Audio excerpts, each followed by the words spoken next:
You are listening to My City, My Health, the podcast. Hi, everyone, and welcome back to the My City, My Health portion of the Iowa City podcast for the Healthy Project.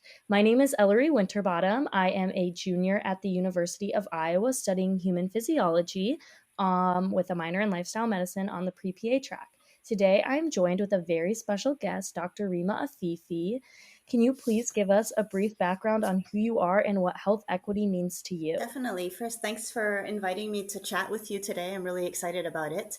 The question about I mean, that's a big question, right? Who are you? Yes. And, I think we are such a combination of so many things that happen throughout our lives. In one of my classes, I often ask my students to create I am from poem. And so for whoever is listening and hasn't heard of those, they're beautiful poems where they're very emotional, but they're poems where you sort of put together pieces of your life that have made you who you are. And I often think about all the various things that made me who I am.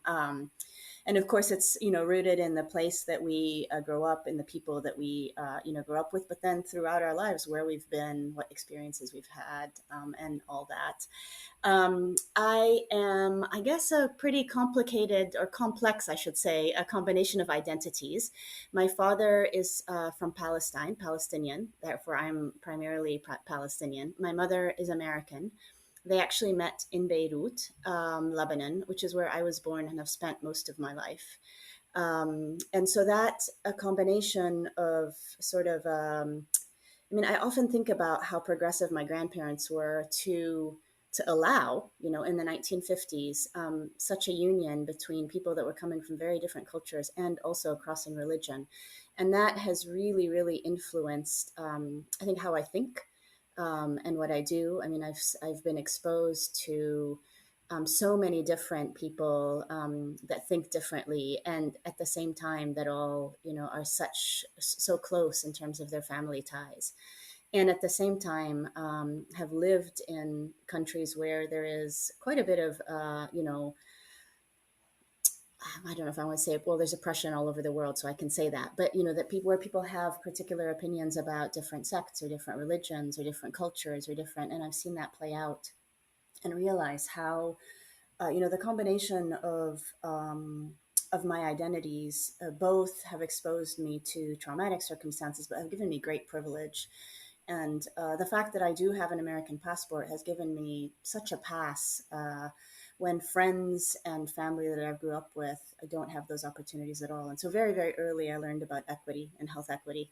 And so you asked for a definition of health equity. And, health equity is so many things to so many people, but I really like the World Health Organization definition. And they focus on the fact that equity is sort of the absence of unfair and unavoidable and therefore unjust differences in health outcomes amongst groups of people. And so it's unfair or unjust or avoidable when it's not based on biology, right? So if you look at breast cancer rates between male and female are very different. That is primarily biological. There's a lot of still differences in breast cancer among, females that have different identities, but just the male female is a biological thing. We would not necessarily think about that as an inequity or a disparity. But any difference among groups of people that is based on social, economic, political, commercial determinants of health, and all the big, the big structures in society like capitalism, colonialism, patriarchy, those are things that lead to inequities. And so those inequities are unfair, unjust, and avoidable. So it seems like it's pretty clear that living in Lebanon kind of shaped your view of health equity. When you moved to the United States, was there a drastic difference in the things that were unequal and unjust, or was it kind of similar but just in a different culture? So that's an interesting question because we actually taught a course called Global Health Equity. And we taught it across 4 institutions in the world. And so we found a time where, that was one of the hardest things, was time zones plus like schedules of when vacations are. But we had students and faculty from across, those four places in the world. And the point was to see, what is health equity? What does it look like globally? What are the things that are consistent about health equity or inequity globally? And what are things that are specific to place? And there are, health inequities come from systems of oppression. That's similar everywhere, right? That's the commonality. Wherever you are, inequities come from systems of oppression. But the particular system of oppression may look a little different in different places. That's really cool that you have so many different backgrounds that you can bring to the table. I think that'll be an awesome discussion that we can have during this community outreach panel. It seems like you're going to be talking on the mental wellness and just like overall wellness. So, what does mental wellness and well being look like to you? Yeah, that's also another great question. So I think part of the issue with mental health is stigmatized all over the world, all over Yeah. the world. And I think part of that is, even though we talk about mental health, the minute we say the words mental health, people are only considering diagnosable mental illness. So they're thinking about a particular end of the continuum. Even that end should not be stigmatized at all. But I think we need to widen the conversation to understand that mental health is a continuum. It's a continuum from 100% mentally well, which probably nobody is in the world, to 100% mentally unwell, which also probably nobody is in the world. And at any day or point in time, we go between the ends, between that continuum. So there's one day I can get up and I can feel like I feel so good, like I can conquer the world. I'm out of my bed quickly. I'm getting dressed. I'm excited about my day. I feel like there's good things happening. And, you just feel really well. And then there's another day where I can get up and it feels like the weight of the world is on my shoulders. I'm not confident at all about things. It's just really hard to think about, like getting up and doing your day, right? Just going through your day. And that continuum, we all experience. We all can experience that continuum. So I think the first part of this idea of mental health is to start to unpack what we think about when we say mental health, and to understand that there is a continuum, and that at any point in time we can be somewhere along that continuum, and that we're moving constantly, and that Mm-hmm. there's many factors that influence that. The other is that we seem to look very differently at physical health versus mental health. So if we have a physical condition that requires us to get care, we don't seem to have a big problem. I mean, I wear glasses, right? So clearly my vision is not 100%. It's not 20/20, right? For sure. Mm-hmm. Nobody looks at me and makes a judgment about my eyeglasses. Like, nobody does.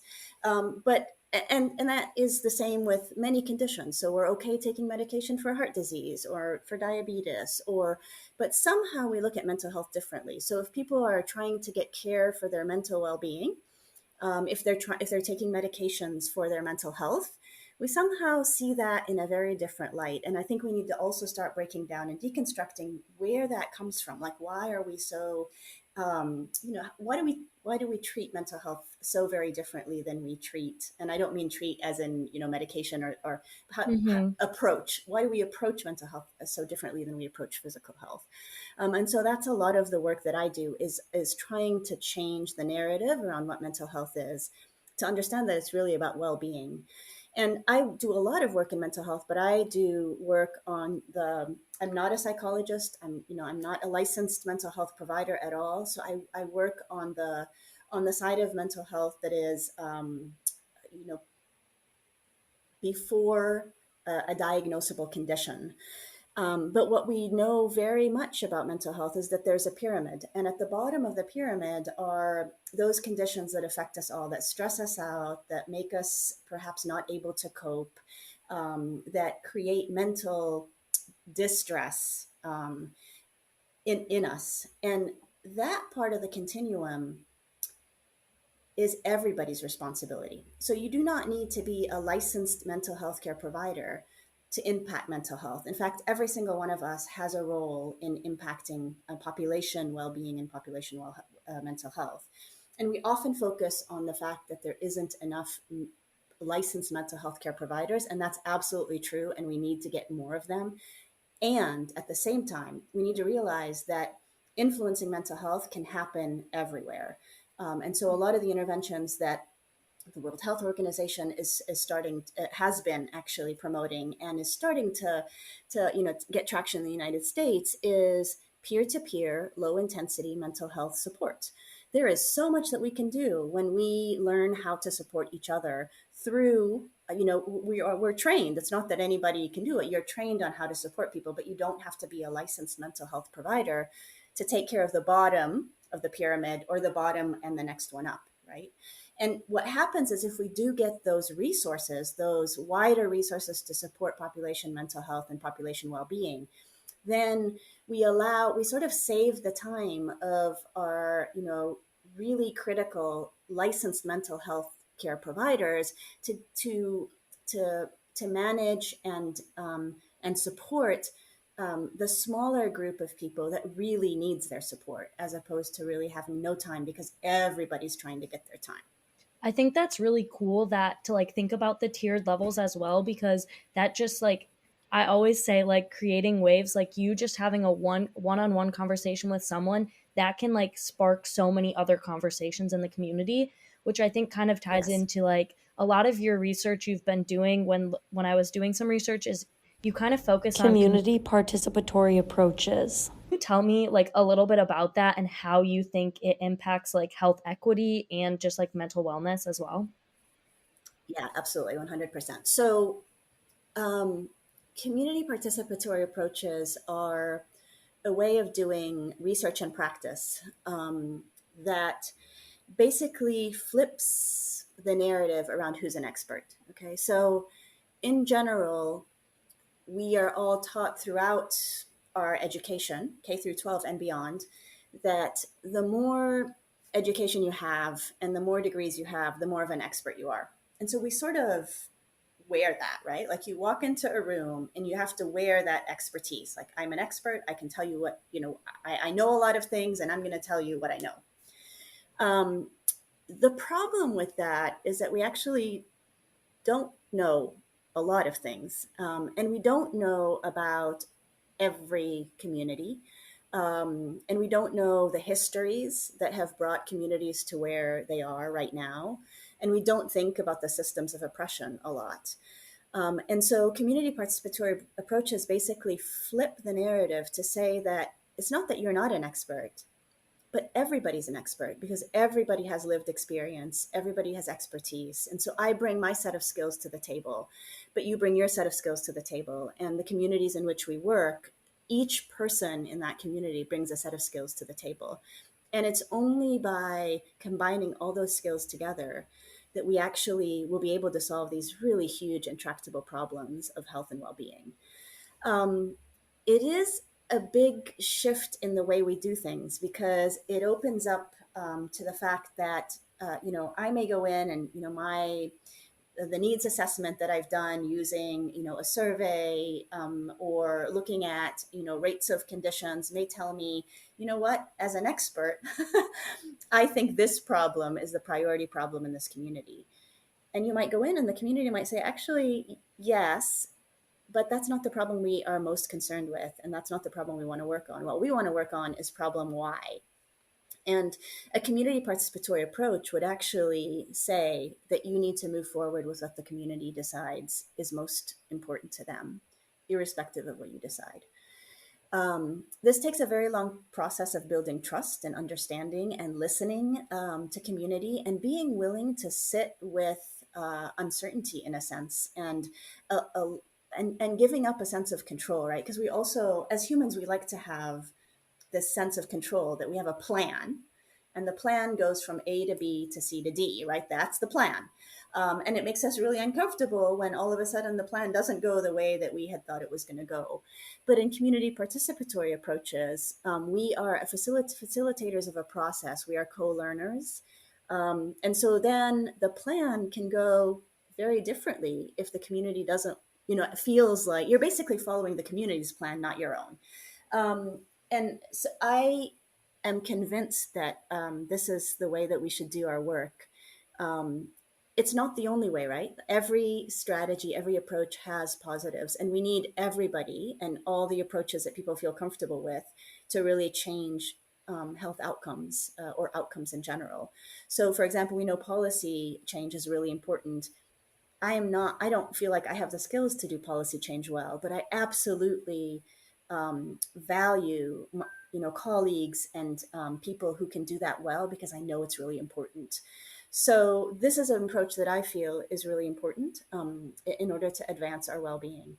And the way it's linked to health equity is there's a lot of values that are related to community-based participatory research, but one of them is flipping power dynamics. And so basically, it's turning over, it's magnifying power of people in community, as opposed to those of us that have power imbued on us because either of we're part of the dominant society or the dominant identities, and so it's starting to flip those dynamics and to say power resides everywhere.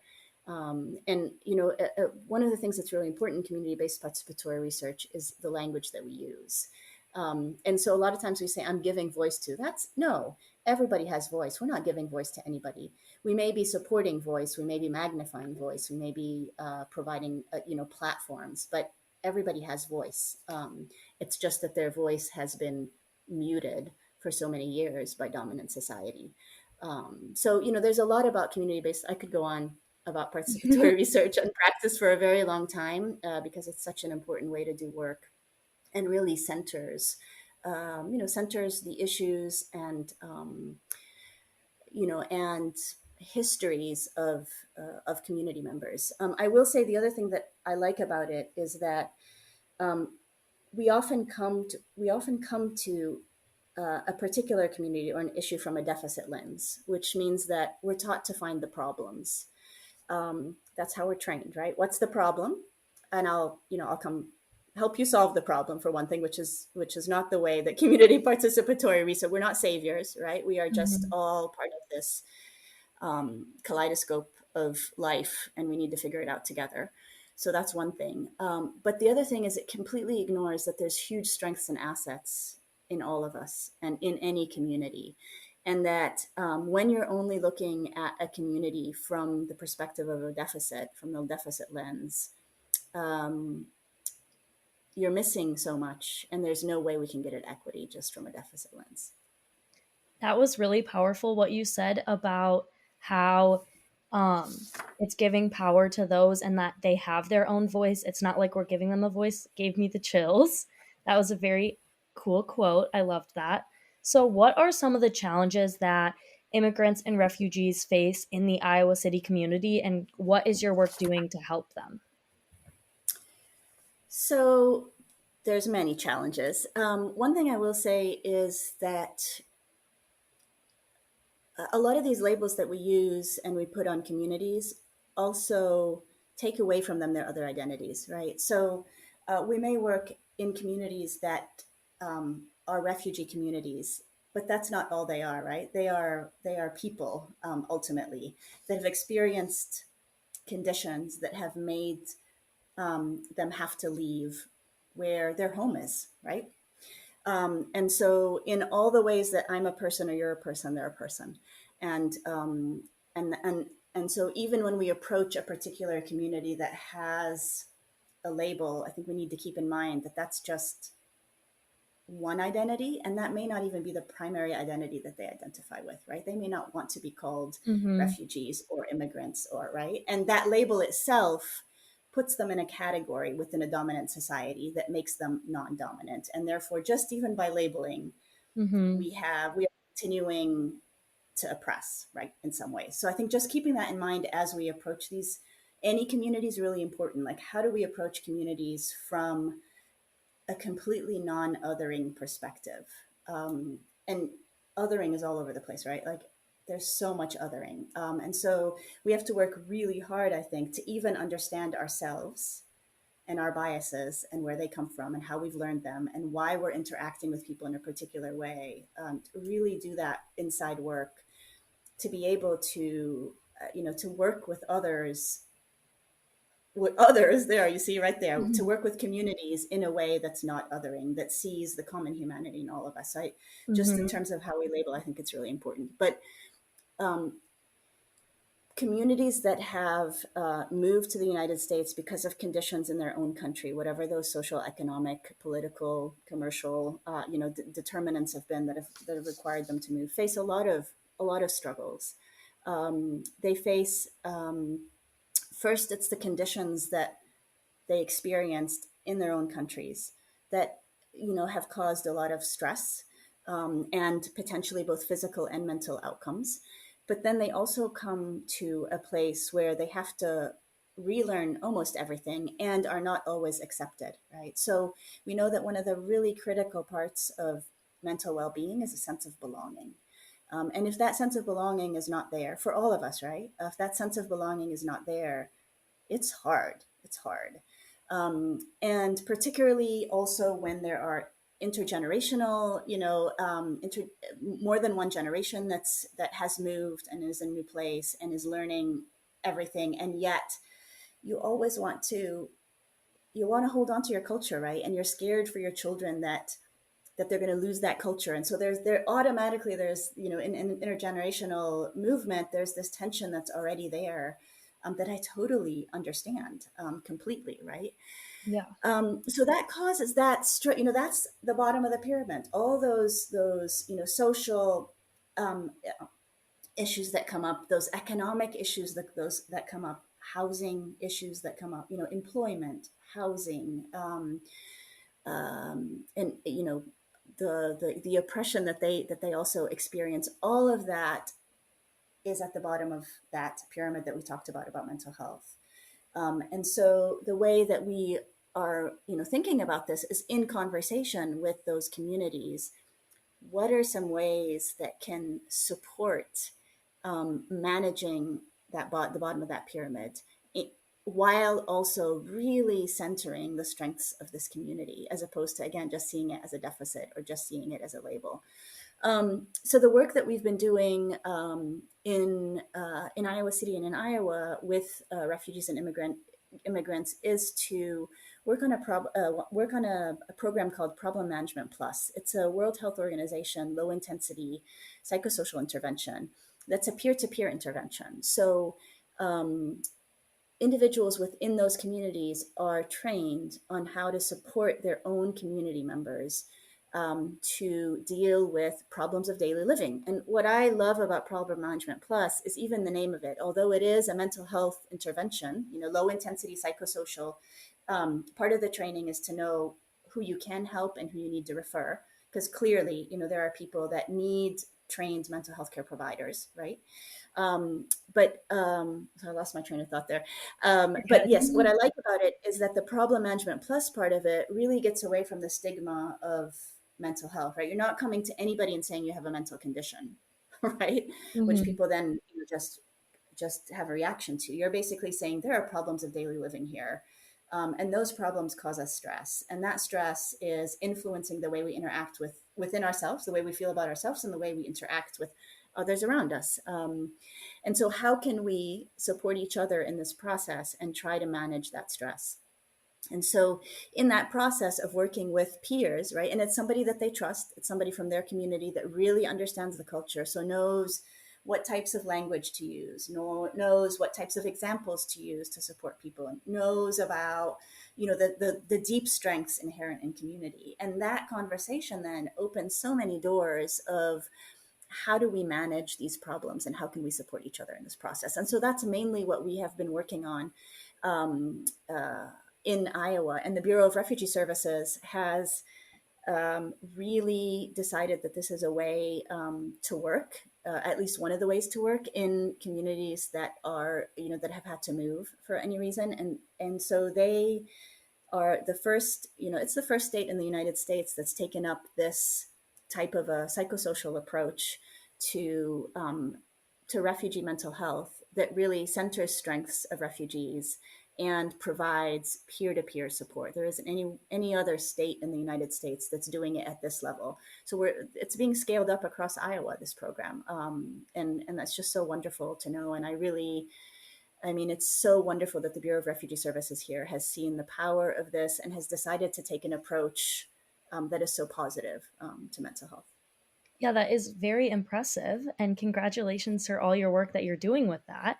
So, how can people get involved and connect with you and your work if they're looking to connect? Yeah, I do want to say that this work is a team approach. I'm one person of many Yeah. people that have been working on this program. So just to put that out, and every we have people from the College of Law. This is it's a complicated issue, and the more that we embed human rights, our colleague Amy Weissman from the Human Rights Center has really been talking about mental health as a human right. And so again, the more we embed these big concepts of rights and care into our programs, the better. So Will Story, who's in the Department of Community and Behavioral Health, was a critical person in starting the conversation with the Bureau of Refugee Services. And Amy Weissman has been there from the beginning, and Jonathan Platt, who's a mental health epidemiologist, is now involved. And that's sort of our core academic team. But there is, a huge team at the Bureau of Refugee Services that has been really pushing this. If people are interested in this work, they can definitely reach out to me, either by email. That's probably the easiest way. I respond to email quite a bit, but if for some reason, as you have done, and I appreciate if I don't respond, I really appreciate nudges. Sometimes if you don't respond to the email right away, then there's 200 emails later and you just sort of lose the email. So I would encourage people to keep nudging me until they get a response from me. But that's one way I think to get involved in this work if you're interested in it. That is great to hear. So, to wrap it up, what is one thing that you would like the listeners to take away from our conversation we had today? I think probably to really think deeply about the amount of othering that we all do every day in our lives, and how to start reversing that, how to understand where it comes from, and how we start to keep ourselves to account in that process, because we really need to change the way that we interact with people if we are going to ever get to health equity. That is really powerful. Thank you so much, Dr. Afifi, for joining me today. And I hope you guys enjoyed this podcast.